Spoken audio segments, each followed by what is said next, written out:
Hello, welcome to Lesson 4.3 for your Algebra 2 class. We are going to solve x squared plus bx plus c equals 0 by factoring. So the first thing we're going to do is review how to factor polynomials, trinomials in particular, of the form x squared plus bx plus c. Alright, so our objective today is that you will solve quadratic equations by factoring and applying the zero product property. Alright, there's some definitions that you already know. I just kind of need to remind you of them. A monomial is an expression that is either a number, a variable, or the product of a number and one or more variables. So 2 is a monomial, x is a monomial, 2x is a monomial, 2xy is a monomial. Okay, so you can have several bits and pieces involved, but they have to be connected by multiplication. They cannot be connected by addition or subtraction. If you add two monomials together, you get a binomial. It's simply the sum of two monomials. So x plus 4 is a perfect example of one. If you take three that can't be combined because of like terms, three different little monomials, you get a trinomial. So x squared plus 11x plus 28 is an example of three monomials being added together. Now, even if we get x squared minus 11x plus 28, that would still be a monomial.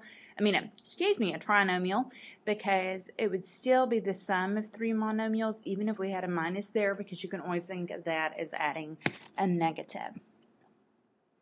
Okay, two binomials frequently multiply together to form trinomials. So if we took x plus 4 and we multiply by x plus 7, that would give us, if you FOIL it out, you get x squared plus 4x plus 7x plus 28. So that would give you x squared plus 11x plus 28.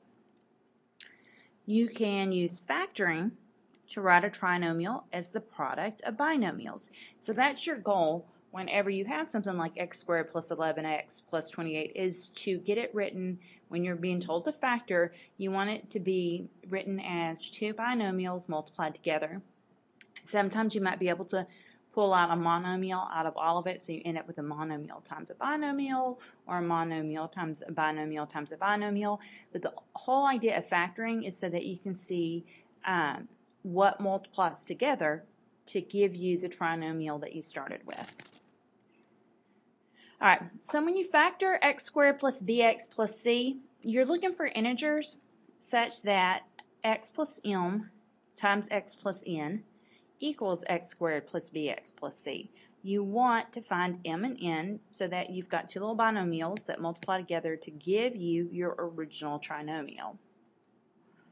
Okay, well, when we FOIL out x plus m times x plus n, we get x squared plus nx plus mx plus m times n.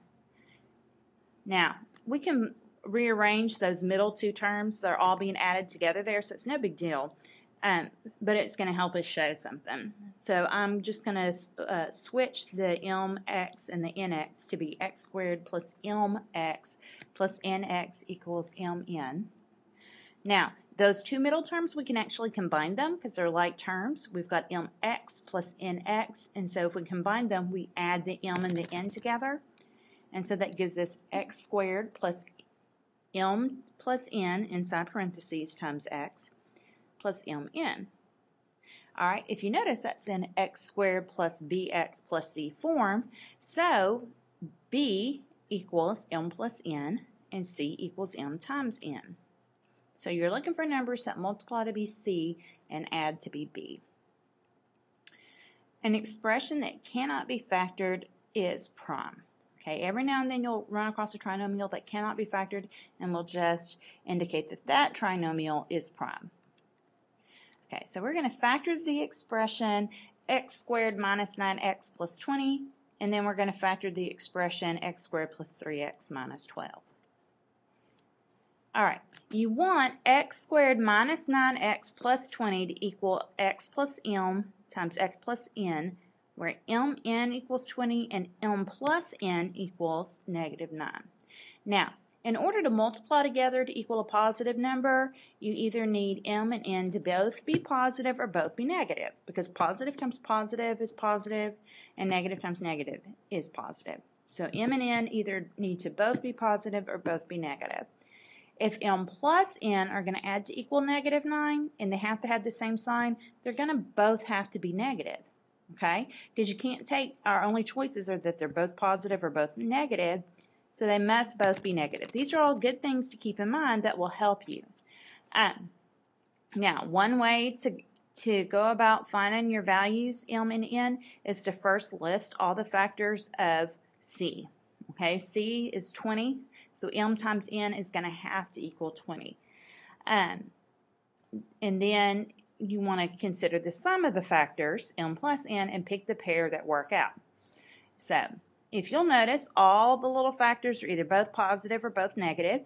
Like I said, you could actually rule out the two positive ones because you know m plus n equals -9. But let's say you don't remember that part. Let's just say you do the factors of 20. So you start with 1 and 20. And then you add them up and you get 21. Okay, well, we don't want them to add to be 21. We want them to add to be -9. So you keep going. So you do -1, -20. Those add to be -21. Keep going. 2 and 10 are a factor pair for 20.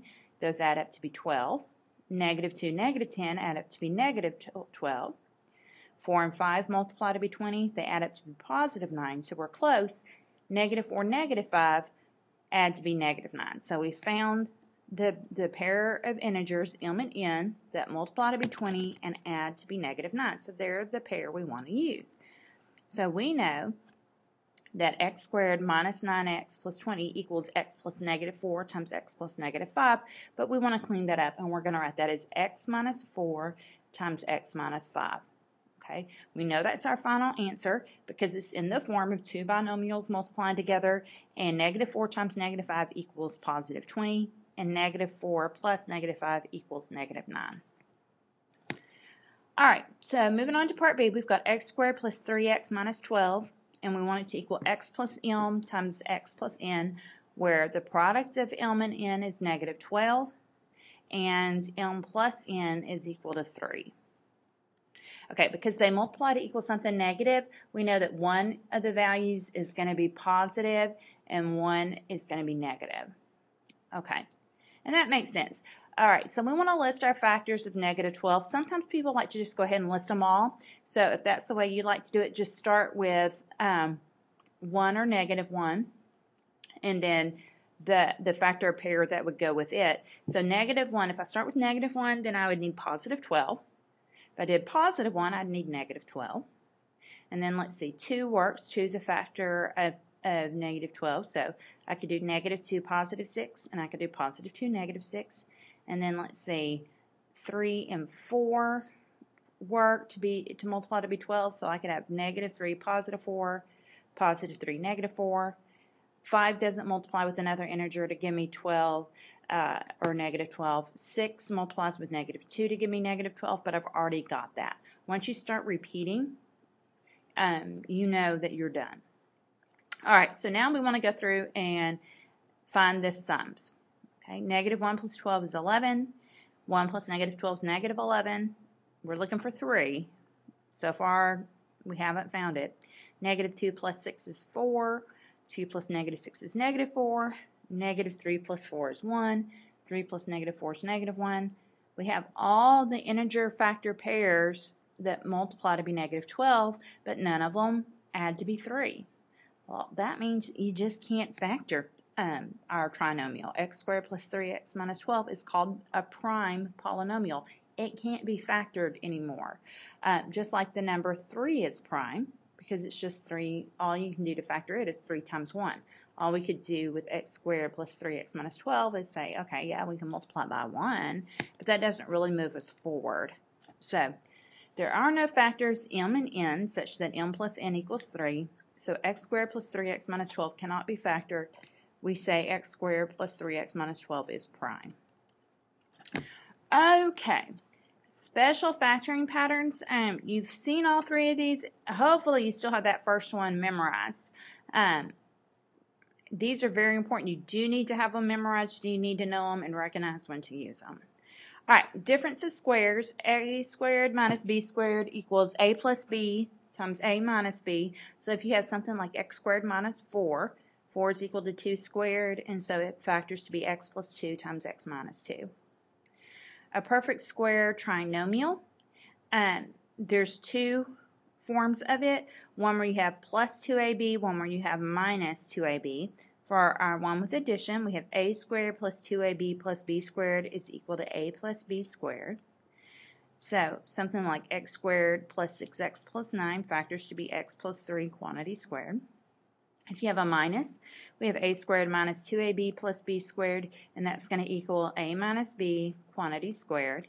So something like x squared minus 4x plus 4 is going to equal x minus 2 quantity squared.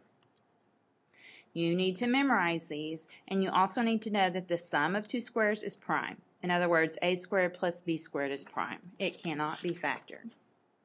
Okay, we're going to look at example 2, and then that's going to be it for this video. And then in video 2, we'll pick up with the zero product property. All right, we're going to factor the expressions. If they cannot be factored, we're going to state that it is prime. So we start off, we've got x squared minus 49. Well, that's a difference of two squares because 49 is equal to 7 squared. So we could write it as x squared minus 7 squared. Now, all we've done so far is written it in a form where it's easy for us to see what the base of the second square is. We have not factored yet. So we know we're not done. We haven't applied the factoring pattern, and we know it's a special case. So until you've applied the factoring pattern, you're not done yet. Okay? The factoring pattern tells us that it's going to be x plus 7 times x minus 7 because a squared minus b squared is equal to a plus b times a minus b. Okay, and so we know we're done because we've applied the pattern and we've gotten our x squared minus 49 written as the product of two binomials. Okay, d squared plus 12d plus 36. So let's see, 36 is 6 squared. The big question is, does the middle term equal 2 times the first base times the second base? And by second base, I mean the 6 for the 6 squared. So let's see if this is a perfect square trinomial. And it does fit the pattern. Okay, 12 is equal to 2 times 6. So we've got d squared plus 2 times d times 6. If you multiply those together, you get 12d. And then plus 6 squared. So we can apply the pattern.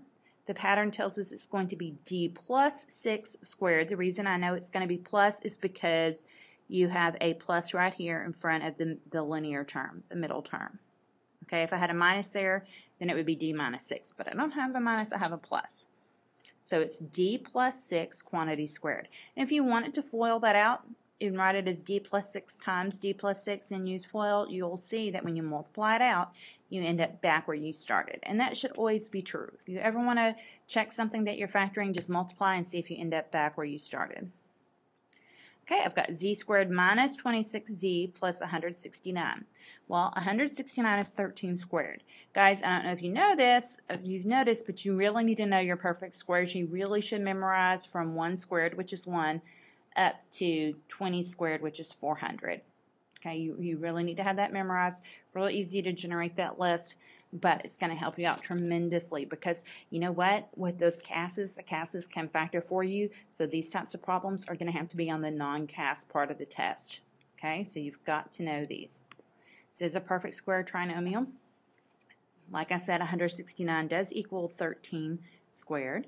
26 is 2 times 13, so we can write this as z squared minus 2 times z times 13 plus 13 squared. Now, again, I want to point out we haven't factored yet. We've just shown that this trinomial fits the perfect square trinomial pattern. Now we have to write it in the factored form. So it's going to be z minus, because there's a minus in front of our linear term, the middle term, and then 13 quantity squared. Okay? All right, guys, you've got to be able to use the special patterns. Now, in the next video, we're going to actually go from just factoring to factoring as a means to an end, factoring as a means to solving equations. So I'll see you back here in a few minutes for video 2.